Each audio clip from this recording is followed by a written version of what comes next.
નમસ્કાર. આજે આપણે વર્ગ વ્યવહાર અને મૂલ્યાંકનના મહત્વના 20 પ્રશ્નોનો અભ્યાસ કરીશું. તો જોઈએ આપણે પ્રશ્ન નંબર 1. વર્ગખંડમાં પ્રત્યાયન એટલે કે કોમ્યુનિકેશન અસરકારક બનાવવા માટે કયું તત્વ સૌથી વધુ મહત્વનું છે? તો આપણને 4 ઓપ્શન આપેલા છે. એમાંથી સાચો જવાબ છે ઓપ્શન એ, શિક્ષકની ભાષા પર પ્રભુત્વ. શિક્ષક જે કહેવા માગે છે તે જો સરળ અને સ્પષ્ટ ભાષામાં વિદ્યાર્થીઓ સુધી પહોંચે તો જ શિક્ષણ સફળ થાય છે. જોઈએ પ્રશ્ન નંબર 2. વર્ગખંડમાં પ્રશ્નોત્તરી પદ્ધતિનો મુખ્ય હેતુ શું છે? તો આપણને 4 ઓપ્શન આપેલા છે. એમાંથી સાચો જવાબ છે ઓપ્શન બી, વિદ્યાર્થીઓની જિજ્ઞાસા જાગૃત કરવી અને જ્ઞાન ચકાસવું. પ્રશ્નો પૂછવાથી વિદ્યાર્થી માનસિક રીતે સક્રિય થાય છે અને શિક્ષક જાણી શકે છે કે બાળકોને કેટલું સમજાયું છે. જોઈએ આપણે પ્રશ્ન નંબર 3. તો પ્રશ્ન નંબર 3 આપેલો છે, મૂલ્યાંકન એ કયા પ્રકારની પ્રક્રિયા છે? તો ઓપ્શન આપેલા છે. એમાંથી સાચો જવાબ છે ઓપ્શન બી, સતત અને સર્વગ્રાહી પ્રક્રિયા. તો મૂલ્યાંકન એ માત્ર સત્રાંત પરીક્ષા નથી, પણ આખું વર્ષ બાળકના તમામ પાસાઓને તપાસવાની પ્રક્રિયા છે. જોઈએ પ્રશ્ન નંબર 4. નિદાનાત્મક કસોટી શા માટે લેવામાં આવે છે?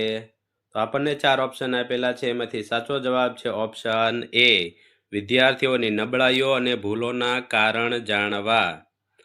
જેમ ડોક્ટર રોગનું નિદાન કરે છે તેમ શિક્ષક આ કસોટી દ્વારા બાળક ક્યાં અને કેમ અટકે છે તે જાણે છે. જોઈએ પ્રશ્ન નંબર 5. વર્ગખંડમાં લોકશાહી વાતાવરણનો અર્થ શું છે? તો આપણને 4 ઓપ્શન આપેલા છે. એમાંથી સાચો જવાબ છે ઓપ્શન એ, દરેક વિદ્યાર્થીને અભિવ્યક્તિની સમાન તક આપવી. જ્યારે બાળક ડર વગર પ્રશ્નો પૂછી શકે અને પોતાના વિચારો રજૂ કરી શકે તેને લોકશાહી વાતાવરણ કહેવાય. જોઈએ આપણે પ્રશ્ન નંબર 6. રચનાત્મક મૂલ્યાંકન ક્યારે કરવામાં આવે છે? તો આપણને જે ઓપ્શન આપેલા છે એમાંથી સાચો જવાબ છે ઓપ્શન બી, શિક્ષણ અધ્યયન પ્રક્રિયા દરમિયાન. પાઠ ભણાવતી વખતે જ એકમ કસોટી કે પ્રશ્નોત્તરી દ્વારા જે મૂલ્યાંકન થાય તેને રચનાત્મક કહેવાય. જોઈએ પ્રશ્ન નંબર 7. બ્લુ પ્રિન્ટનો ઉપયોગ શેના માટે થાય છે? તો આપણને જે ઓપ્શન આપેલા છે એમાંથી સાચો જવાબ છે ઓપ્શન બી, પ્રશ્નપત્રના આયોજન અને માળખા માટે. પ્રશ્નપત્રમાં કયા પ્રકારના પ્રશ્નો અને કેટલા ગુણના હશે તેનું ત્રિપરિમાણીય કોષ્ટક એટલે બ્લુપ્રિન્ટ. પછી આપણે જોઈએ પ્રશ્ન નંબર 8. ઉપચારાત્મક કાર્ય કોના માટે જરૂરી છે? તો આપણને જે ઓપ્શન આપેલા છે એમાંથી સાચો જવાબ છે ઓપ્શન બી, શીખવામાં પાછળ રહી ગયેલા વિદ્યાર્થીઓ માટે. નિદાન કર્યા પછી જે કચાશ જોવા મળે તેને દૂર કરવા માટે કરવામાં આવતું વધારાનું શિક્ષણ એટલે ઉપચારાત્મક કાર્ય. પછી જોઈએ પ્રશ્ન નંબર 9. વર્ગખંડમાં અસરકારક શિસ્ત સ્થાપિત કરવા માટે શિક્ષકે શું કરવું જોઈએ? તો આપણને 4 ઓપ્શન આપેલા છે. એમાંથી સાચો જવાબ છે ઓપ્શન બી, અધ્યાપન કાર્યને રસપ્રદ અને આકર્ષક બનાવવું. જો વર્ગખંડમાં આપણે અસરકારક શિસ્ત સ્થાપવી હોય તો આપણે આપણા એટલે કે શિક્ષકે પોતાના અધ્યાપન કાર્યને રસપ્રદ અને આકર્ષક બનાવવું જોઈએ. એટલે ઓપ્શન બી આપણો સાચો જવાબ છે. જો શિક્ષણ કાર્ય મનોરંજક અને પ્રવૃત્તિલક્ષી હશે તો વિદ્યાર્થીઓ આપોઆપ તેમાં વ્યસ્ત રહેશે અને તોફાન કરશે નહીં. જોઈએ પ્રશ્ન નંબર 10. સર્વગ્રાહી મૂલ્યાંકનમાં કઈ બાબતોનો સમાવેશ થાય છે? તો આપણને જે ઓપ્શન આપેલા છે એમાંથી સાચો જવાબ છે ઓપ્શન બી, શૈક્ષણિક અને સહશૈક્ષણિક બંને પાસાઓ. સમજૂતી જોઈ લઈએ. બાળકના વિષયના જ્ઞાનની સાથે તેની શક્તિઓ, રસ, રુચિ અને તેના સામાજિક ગુણોનું મૂલ્યાંકન એટલે સર્વગ્રાહી. જોઈએ પ્રશ્ન નંબર 11. શિક્ષક માટે ફીડબેક શા માટે જરૂરી છે? તો આપણને જે ઓપ્શન આપેલા છે એમાંથી સાચો જવાબ છે ઓપ્શન એ, પોતાની અધ્યાપન પદ્ધતિમાં સુધારો કરવા. જોઈએ પ્રશ્ન નંબર 12. વસ્તુનિષ્ઠ પ્રશ્નોનો મુખ્ય ફાયદો શું છે? તો અહીંયા જે આપણને ઓપ્શન આપેલા છે એમાંથી સાચો જવાબ છે ઓપ્શન એ, તેમાં શિક્ષકની અંગત માન્યતાની અસર થતી નથી. પછી આપણે જોઈએ પ્રશ્ન નંબર 13. વર્ગ વ્યવહારમાં વ્યક્તિગત તફાવતો ધ્યાનમાં રાખવા એટલે શું?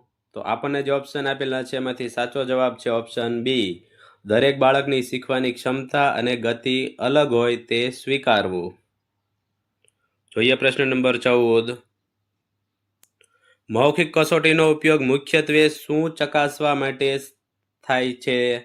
તો ઓપ્શન આપેલા છે એમાંથી સાચો જવાબ છે ઓપ્શન બી, વાણીની સ્પષ્ટતા અને અભિવ્યક્તિ. પછી જોઈએ પ્રશ્ન નંબર 15. ગ્રેડિંગ પદ્ધતિનો ફાયદો શું છે?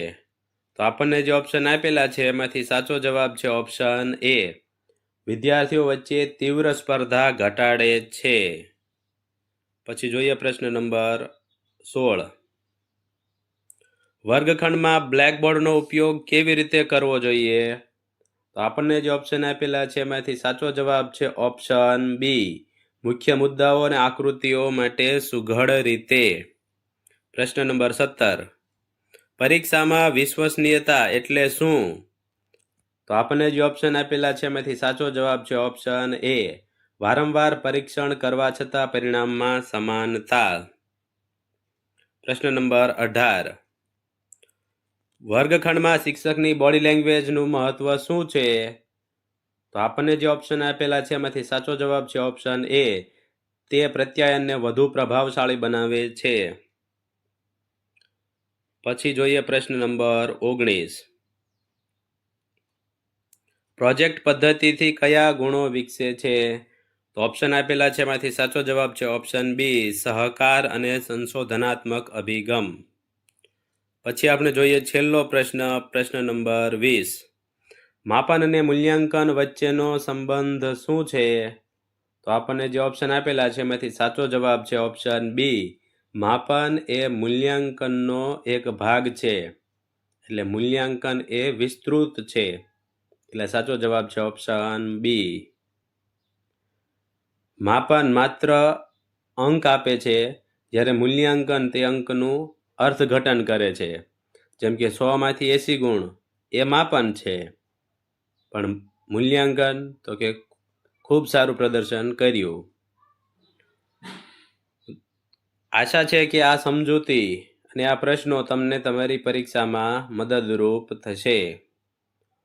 જો તમને અમારો વિડીયો પસંદ આવ્યો હોય તો વિડીયોને લાઈક કરજો, કોમેન્ટ કરજો, શેર કરજો અને અમારી યુટ્યુબ ચેનલને સબસ્ક્રાઈબ કરજો. જય હિન્દ, જય ભારત.